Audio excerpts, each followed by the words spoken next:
बाहुबली अनंत सिंह पटना के civil court पहुंचे, जहां एमपी एमएलए कोर्ट में एक केस के सिलसिले में उन्हें हाजिर होना था। पटना के बेऊर जेल से कोर्ट पहुंचे अनंत सिंह समर्थकों से घिर गए। इस बीच मीडिया के पूछे सवाल पर उन्होंने हाल के दिनों में हुए जेल ब्रेक कांड या जेल के बैरक में ताला नहीं लगने पर अपनी पूरी अनभिज्ञता जाहिर की। उन्होंने कुछ भी जानकारी देने से इनकार कर दिया और किसी तरह की कोई प्रतिक्रिया नहीं दी। उस पर क्या कहिएगा? हम जानबूझ तक नहीं करते। हाँ, बेबुनियाद बात। एफआईआर दर्ज हुआ, क्या गलत आरोप लगाया आप पे? हाँ, एकदम गलत। क्या हुआ था उस दिन आपके कुछ साथ? नहीं हुआ था।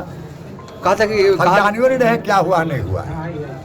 क्या बैरक का ताला बंद नहीं था? नहीं, हमको ये बात मालूम नहीं। कुछ मालूम नहीं था आपको? तो ये क्या लग रहा है, क्यों हुआ है आपके साथ ऐसा? हमारे साथ कुछ नहीं हुआ है। एफआईआर में कहा गया कि आपने बैरक तोड़ने सब की हमको कोशिश। पता नहीं, एफआईआर किया नहीं किया वो हम नहीं जानते। ये सब होते रहता है। अच्छा, किसी बात का आपको कोई चिंता नहीं है? हुआ है तो हुआ कोई है। चिंता नहीं। आगे आप क्या रणनीति है आपकी? क्योंकि देखिए प्रशासन ने एफआईआर देख रहे हैं कि जेल से आ रहे हैं, फिर जेल जाएंगे। पूर्व सीएम जीतन राम मांझी सुपौल पहुंचे, जहां सर्किट हाउस में कार्यकर्ताओं से मुलाकात की। इस दौरान उन्होंने मीडिया को बताया कि बिहार सरकार की तरफ से मंत्रिमंडल विस्तार में देरी से लगता है कि कहीं न कहीं कोई अड़चन है। जब संतोष सुमन ने इस्तीफा दिया तो अगले ही दिन मंत्री पद दूसरे को दे दिया, लेकिन जब मंत्रिमंडल विस्तार की बात आई तो कभी लालू जी से मिलते हैं, कभी विजय चौधरी से मिलते हैं। लगता है कहीं कोई अड़चन है या भारी मुसीबत है। मुख्यमंत्री जी का मंत्रिमंडल विस्तार या और मंत्रिमंडल के संबंध में विचार करने का जो काम है, उनका अपना क्षेत्राधिकार है। कब करेंगे, कैसे करेंगे, किनको लेंगे, ये सब उनकी बात है।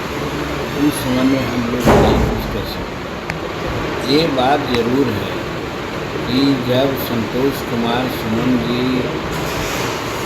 ये इस्तीफा एक दिन के अंदर ही किसी दूसरे को उन्होंने बना दिया मंत्री, लेकिन ये मंत्रिमंडल का विस्तार में इतना समय लगा रहे हैं।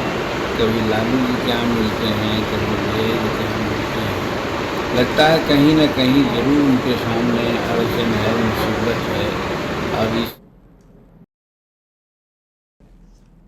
झंडा लगाने को लेकर दरभंगा में हुए तनाव के बाद स्थिति अब पूरी तरह शांत है। यह दावा एडीजी पुलिस मुख्यालय जितेंद्र सिंह गंगवार ने किया है। जितेंद्र सिंह गंगवार के मुताबिक मौके पर दरभंगा के जिलाधिकारी और एसएसपी स्वयं जाकर वस्तु स्थिति को देख रहे हैं और मामला दर्ज कर 13 लोगों को गिरफ्तार किया जा चुका है। आगे की कार्रवाई भी जारी है। एडीजी जितेंद्र सिंह गंगवार ने यह भी बताया कि मुहर्रम को देखते हुए राज्य के सभी जिलों के सभी संवेदनशील स्थानों के अलावा अन्य जगहों पर पर्याप्त संख्या में पुलिस बल की तैनाती की गई है, ताकि अन्य पर्व त्योहार की तरह मुहर्रम भी शांतिपूर्ण तरीके से संपन्न हो सके। को मैंने बताया हमारी सारी तैयारी है कि इस तरह की कोई गड़बड़ी नहीं हो। अगर गड़बड़ी होगी तो हम लोग सख्ती से निपटेंगे और सांप्रदायिक हिंसा को कतई बर्दाश्त न करते हुए सांप्रदायिक सौहार्द बनाए जाने की दिशा में हम लोग लगातार प्रयास कर रहे हैं। उसी के तहत शांति समिति की बैठक, निरोधात्मक कार्रवाई, जगह जगह पर बल की प्रतिनियुक्ति, जुलूसों का लाइसेंस लिया जाना और जो हमारी कम्युनिटी के लोग हैं उसको इन्वॉल्व करते हुए पीसफुल त्यौहार मनाए जाने की दिशा में हम लोग लगातार प्रयासरत रहते हैं और पिछले पर्व त्योहारों पर लगातार हम लोग सफल भी रहे। तो उसी प्रकार की योजना बनाकर के हम लोग काम कर रहे हैं। और मुंगेर के पोलो मैदान में 2 दिवसीय प्रमंडल स्तरीय नियोजन सह व्यावसायिक मार्गदर्शन मेले का आयोजन किया गया, जिसका उद्घाटन जिलाधिकारी नवीन कुमार सिंह, उपनिदेशक भारत जी राम ने किया। इस मेले में निजी क्षेत्र की 30 कंपनियों ने अपनी सहभागिता दर्ज की है, जो अलग अलग क्षेत्रों में कुल 3079 रोजगार के अवसर उपलब्ध कराएंगे। वहीं इस मौके पर जिलाधिकारी नवीन कुमार ने कहा कि नियोजन मेला का उद्देश्य बेरोजगार युवक युवतियों को निजी क्षेत्र में रोजगार के अवसर उपलब्ध कराना है। आवश्यक उसमें आप लोग लगे और साथ ही साथ जिनको लगता है कि हमारे पास अपनी थोड़ी सी जमीन है जिसमें हम कुछ काम कर सकते हैं, तो आप लोग उद्योग केंद्र में जाकर लोन के लिए अप्लाई करें। अपना पहले व्यवसाय चुने कि आप क्या करना चाहते। तू डाल डाल तो मैं पात पात, ये मुहावरा पूरी तरह से चरितार्थ हो रहा है गोपालगंज में, जहां शराब तस्करों ने जैसे जैसे पुलिस शिकंजा कस रही है, शराब तस्कर हर दिन नया तरीका अपना रहे हैं। कभी एम्बुलेंस में तो कभी बाइक की टंकी में तो कभी गैस के सिलेंडर में शराब की तस्करी हो रही है और इस तरह के मामले हैरान करने वाले सामने आ रहे हैं।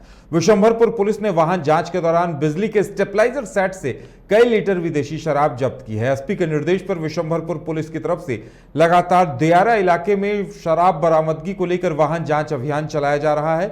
वाहन जांच के दौरान विशंभरपुर पुलिस ने 2 बाइक सवार युवकों को रोककर बाइक की तलाशी ली तो बिजली स्टेबलाइजर के अंदर 1-2 नहीं बल्कि कई पीस विदेशी शराब की बोतलें पाई गई। एसपी स्वर्ण प्रभात ने बताया कि जब्त शराब की मात्रा 21 लीटर से ज्यादा है। इस मामले में 2 युवकों को शराब और बाइक के साथ गिरफ्तार कर उनसे पूछताछ की जा रही है। आ रहे हैं और हम लोग अपने सूचना संकलन करते हुए इन हथकंडों को नाकाम कर रहे हैं।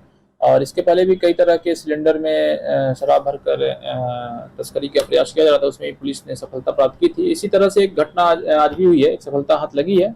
ये विशंभरपुर थाना अंतर्गत कुछ लोग स्टेबलाइजर के अंदर शराब की बोतल्स को डालकर लेकर जा रहे थे और ये दोनों स्टेबलाइजर को 2 लोगों को गिरफ्तार किया गया है और शराब की बरामदगी की गई है और प्राथमिकी दर्ज कर अग्रतर कार्रवाई की जा रही है। तो कितना चुनौती बन जा रहा है कि इस तरह तस्कर हथकंडे अपना रहे हैं? तो हथकंडे अपना रहे, लेकिन हम लोग भी अपने सूचना संकलन को और मजबूत कर रहे हैं। पुलिस हर तरह से अपने लोगों को लगा रही है ताकि सूचना संकलन कर इन लोगों के जो तस्करी है इस पर लगाम लगाया जा सके।